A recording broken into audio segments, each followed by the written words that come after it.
네, 안녕하세요. 영어 강사입니다. 네, 오늘은 튜플 실습 시간이고요. 각설하고 바로 시작해 보도록 하겠습니다. 자, 일단 튜플1이라고 하는 변수에다가 튜플을 할당해 볼 건데요. 이 녀석을 소괄호 없이 1, 2, 3, 4만 나열시켜 보도록 하겠습니다. 자, 이렇게 하게 되면 소괄호를 쓰지 않더라도 이 포장이 되는 기술이 있었습니다. 그게 뭐냐면 패킹이었어요. 자, 그러면 패킹이 잘 됐나 확인을 해보겠습니다. 튜플1을 이렇게 출력해보면요. 우리는 소괄호를 씌우지 않았음에도 불구하고 이렇게 1, 2, 3, 4 하고 좌우로 소괄호가 씌어 있는 걸 확인해 볼 수가 있습니다. 자, 그럼 이게 소괄호가 씌어 있는 거지 이게 튜플은 아니지 않나? 이게 의심할 수도 있기 때문에 한번 타입도 한번 찍어볼게요. 이 튜플1에 대해서 타입을 한번 찍어보면 이거 튜플 맞습니다.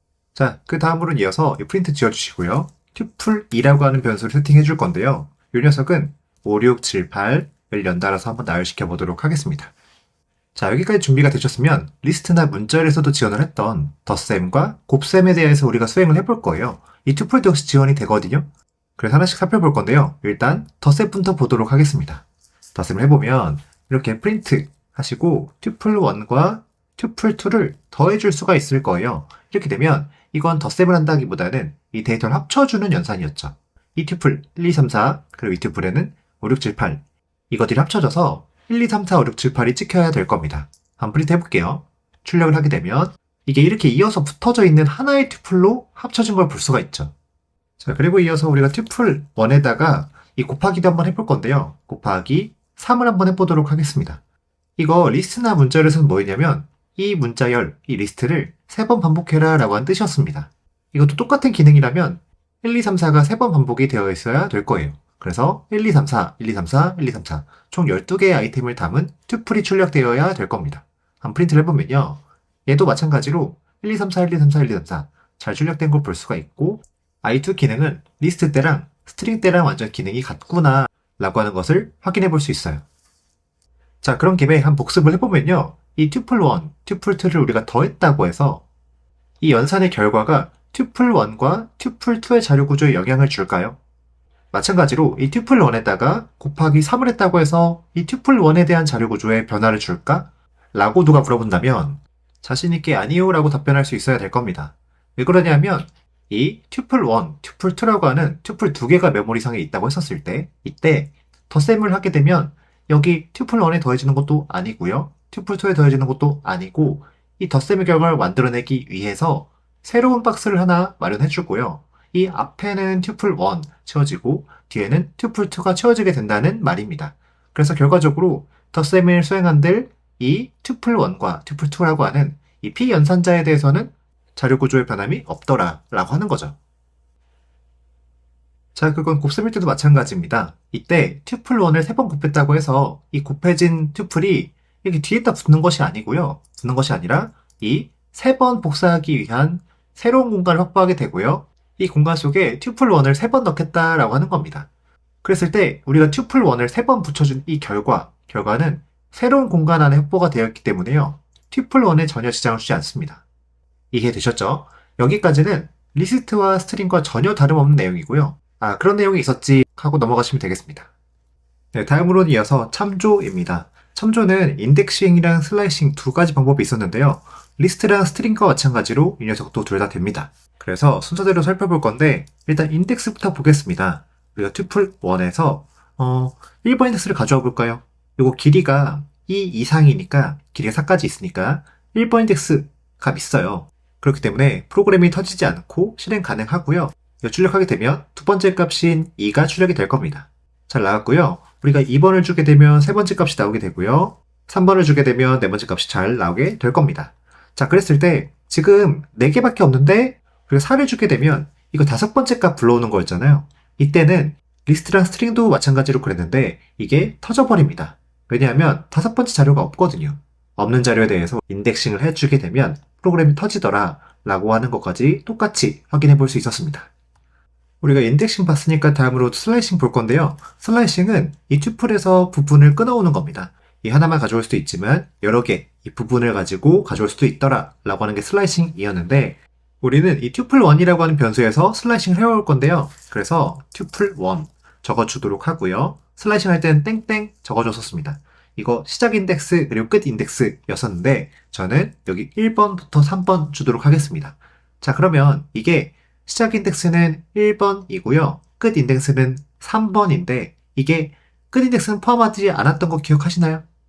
포함하지 않고 이 전까지만 슬라이싱 되기 때문에 2와 3이 담겨 있을 겁니다. 요거 슬라이싱한 결과 한번 출력해보면요.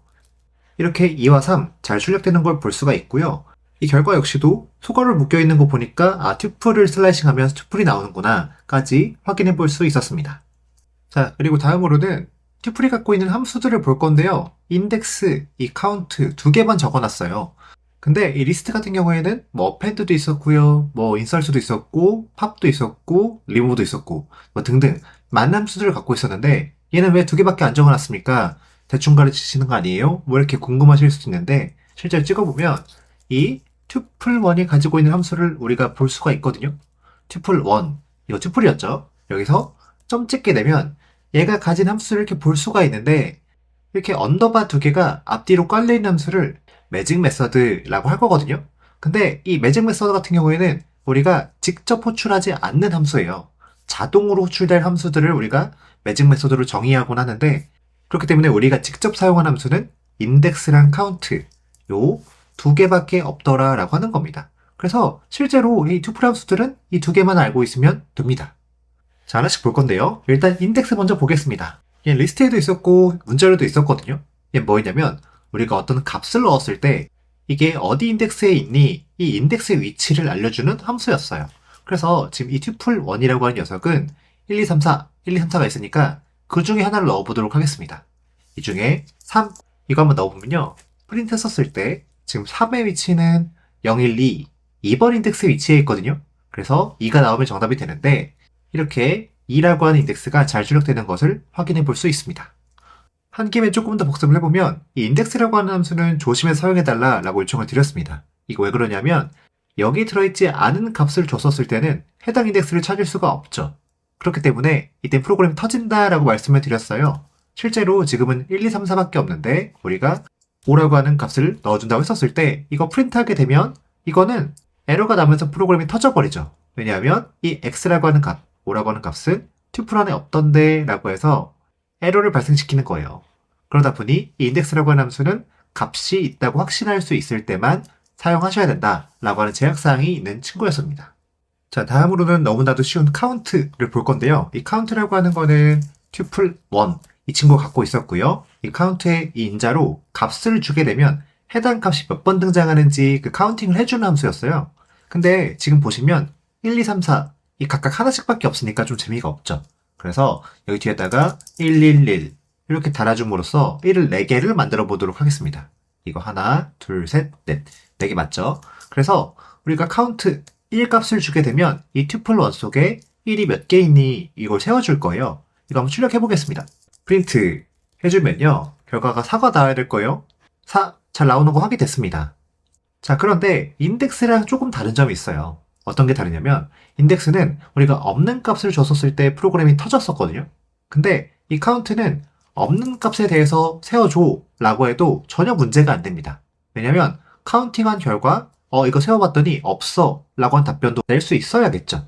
그렇기 때문에 결과가 0이 나오는 걸 확인해 볼 수 있고요. 없는 값을 세워준다고 해도 문제가 되지 않더라 라고 하는 것까지 확인해 볼 수 있었습니다.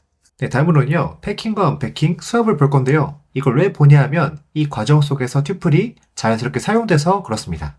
일단 이 중에 패킹이라고 하는 것은 이미 봤어요. 언제 봤냐면 맨 위에서 우리가 이 값을 나열했었을 때 이거 포장하지 않았는데도 불구하고 괄호를 씌워주지 않았는데도 불구하고 이거 튜플로 포장이 됐었죠. 그래서 여기서 이미 패킹은 다 썼습니다. 그래서 패킹 말고 언패킹을 바로 봐볼 건데요. 일단 이 언패킹이라고 하는 거는 할당 연산자가 필요한데요. 할당 연산자 오른쪽에는 묶음 자료형이 올 거예요. 그러니까 데이터가 하나만 올 수도 있는 게 아니라 여러 개가 묶여 있을 수 있는 뭐 튜플이나 리스트 같은 것들 얘기할 거고요. 그랬을 때 이 묶음 데이터를 하나의 변수에다가 할당해 주는 것이 아니라 이렇게 여러 개의 데이터로 나누어 주는 것. 우리가 이걸 언패킹이라고 할 거거든요. 한번 코드로 넘어가서 보도록 하겠습니다. 일단 이 할당 연산자를 줄 거고요. 이 우변에 우리가 약속했던 묶음 데이터를 한번 줘볼게요. 묶음 데이터라고 하는 건 우리가 1, 2, 3, 4, 5 라고 써주기만 하더라도 튜플로 묶여서 이게 묶음 데이터가 될 거예요. 그랬을 때 이 좌변에는 변수 하나만 주는 게 아니고요. 변수를 여러 개 줌으로써 이 각각의 값들을 나눠줄 겁니다.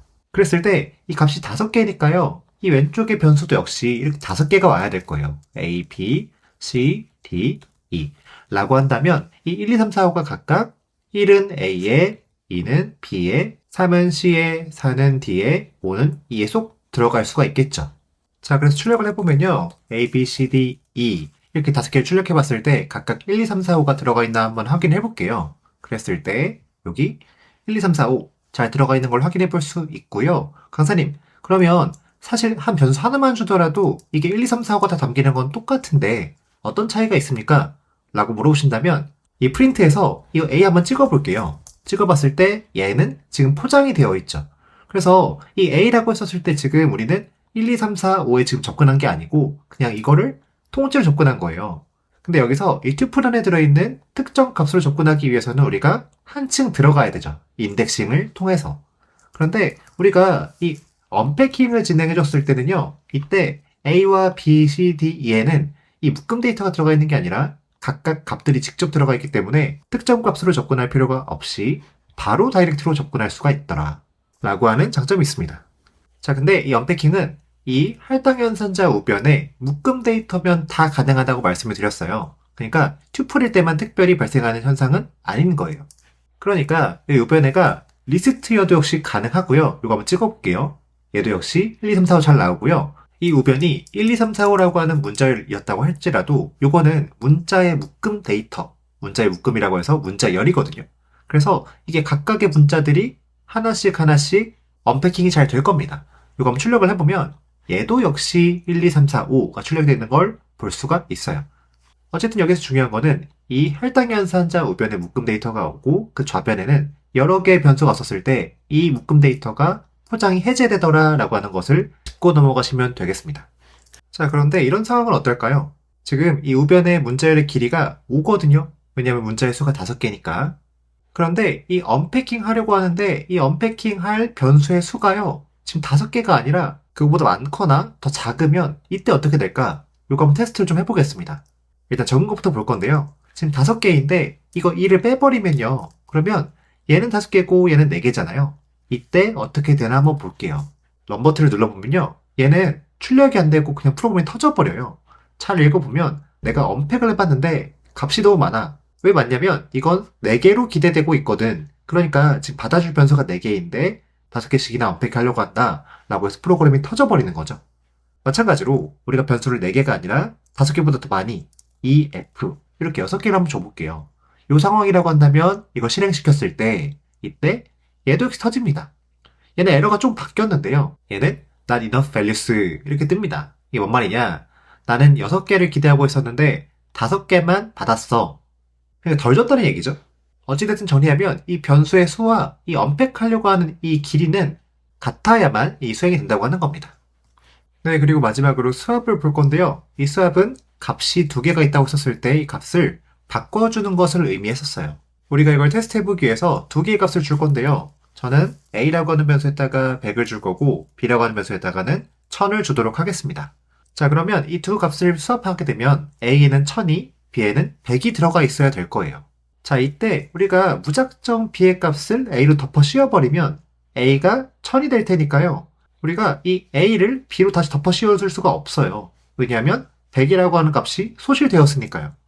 그래서 사실은 이 수합을 하기 위해서는 예비 공간, 이 백업 공간이 필요하다라고 하는 걸 말씀드렸는데 파이썬에서는 우리가 값을 나열했을 때 패킹을 진행하다 보니까 이 주소 목록이라고 하는 별도의 공간이 마련되더라 라고 하는 특징 때문에 따로 어떤 변수를 운용하지 않아도 되더라 라고 하는 장점이 있었는데 다들 조금 기억이 나시죠? 기억이 좀 가물가물하시면 다시 돌아가서 이런 강의 조금만 듣고 오세요. 뭐 어찌됐든 이 파이썬식으로 수행을 해보면요. A와 B에는 어떤 값을 넣어주면 되냐? B와 A를 넣어주겠다. 이렇게 간단한 수식을 통해서 수합을 진행해 줄 수가 있습니다. 이 내부 로직은 제가 이런 시간에 자세하게 설명을 드렸는데 다시 한 번만 그려드리도록 할게요.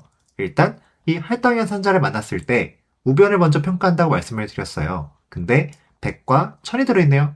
근데 얘들을 순서를 바꿔서 저장하고 있죠. 그렇기 때문에 이 패킹된 공간에는요. 여기에는 1000이 들어있을 거고 여기에는 100이 들어있을 겁니다. 자, 이랬을 때 이 패킹된 것을 그대로 할당하는 것이 아니라 언패킹하고 있어요. 왜냐면 아이템이 2개인데 변수도 2개죠. 그렇기 때문에 짝수가 맞기 때문에 각각 1000은 A로 그리고 100은 B로 쏙 들어갑니다. 그래서 결과적으로 A와 B의 값이 이렇게 쏙 바뀌는 걸 볼 수가 있죠. 시험 삼아 출력해 보겠습니다. 프린트 A, B 출력을 해보면 원래는 100, 1000이었는데 바뀌어서 1100 이렇게 출력되는 것을 확인해 보았습니다. 자, 이걸 조금만 응용해 보겠습니다. 지금은 A와 B를 이렇게 바꿔주고 있는데요. 이렇게 단순하게 바꾸지 말고 A와 B와 C를 주고요. 이번에는 B는 A로, C는 B로, A는 다시 C로 이렇게 값을 한번 전달해 볼까요? 이렇게 하기 위해서는 일단 변수가 3개 필요할 겁니다. 그래서 C를 하나 더 줄 건데요. 이번엔 C는 만을 줘볼게요. 자, 이렇게 세팅이 됐으면 이 순서를 바꿔볼 건데요. 순서는 B는 A로, C는 B로, A는 C로 갔었습니다. 그래서 그럼 보시면 A, B, C의 값을 우리가 넣어주면 돼요. 근데 A에는 B를 넣어줄 거고요. B에는 C를 넣어줄 거고 C에는 A를 넣어주기로 했습니다. 그래서 이게 지금 잘 들어갔나 한번 볼게요. A, B, C 한번 찍어보면 run 했을 때 1000, 만, 100 그러니까 지금 B는 A로 잘 갔고요. 그리고 C는 B로 잘 갔습니다. 마지막 이 A는 C로 잘 간 것을 확인해 볼 수가 있어요. 자, 그래서 우리가 패킹과 언패킹을 잘 활용하면 어떤 두 값에 대한 수합만 할 수 있는 것이 아니고요. 여러 값에 대한 순서 배치, 이런 것도 가능하다는 거예요. 이런 것도 가능하더라.